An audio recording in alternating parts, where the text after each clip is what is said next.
প্রিয় দর্শক, আসসালামু আলাইকুম। আশা করি আপনারা সবাই অনেক বেশি ভালো আছেন।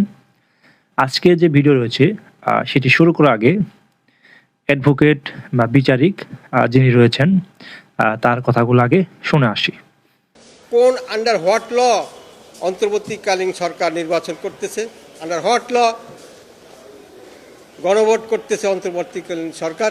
কোনো আইন নেই। সরকার কোনো অবস্থাতেই কোনো আইনেই নাই নির্বাচন পরিচালনা করা। সংবিধানের ৩১ অনুচ্ছেদ, আইন ছাড়া কিছু করা যাবে না।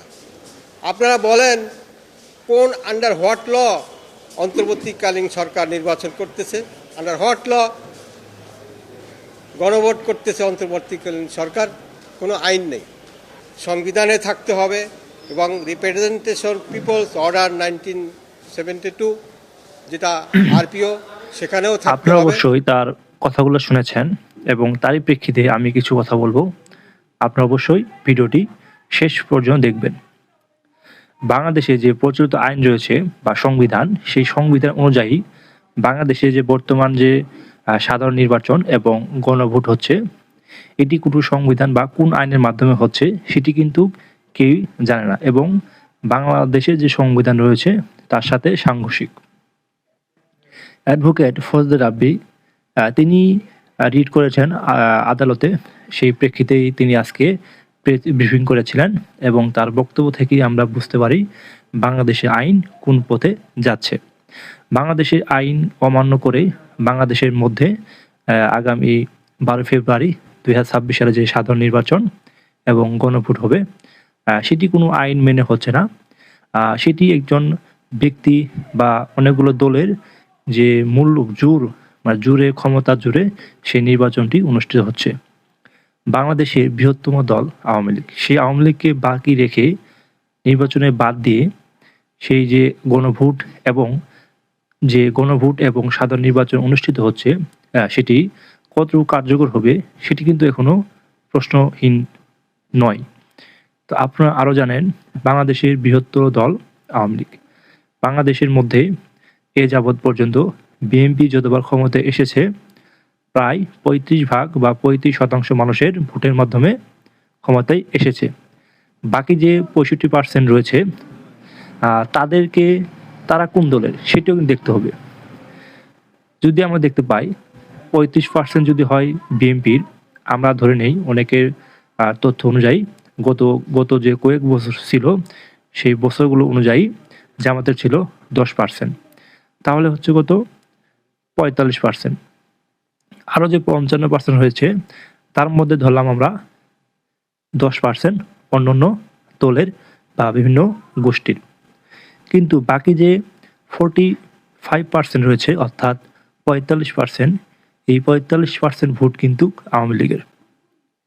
আপনারা বিগত সময় দেখেছেন আওয়ামী লীগের যে নির্বাচন হয়েছিল, একতরফা নির্বাচন করেছিল, তবুও কিন্তু সেই নির্বাচনে কিন্তু জামাত, বিএনপি সহ অন্যান্য যে দলগুলো রয়েছে তারা কিন্তু সেই দল ভোটে অংশগ্রহণ করেনি, অথবা সেই যে দলের যে নেতাকর্মী রয়েছে তারা কিন্তু ভোট দিতে যায়নি। তাহলে 45% অধিকই ভোট পেয়ে কিন্তু শেখ হাসিনা গত 3 বার ক্ষমতায় ছিল। তাহলে একটা বিষয় লক্ষ্য করা যায় যে গণভোটটা আয়োজন করা হচ্ছে এবং সাধারণ নির্বাচন, তাহলে এই সিংহভাগ 45% জনগণকে বাদ রেখে যে গণভোট হচ্ছে বা সাধারণ নির্বাচন হচ্ছে, সেটি বিশ্ব এবং ভারতীয় গণমাধ্যমে উঠে এসেছে এবং বিশ্ববাসী কি এই নির্বাচন মেনে নিবে সেটিও কিন্তু প্রশ্ন রয়েছে।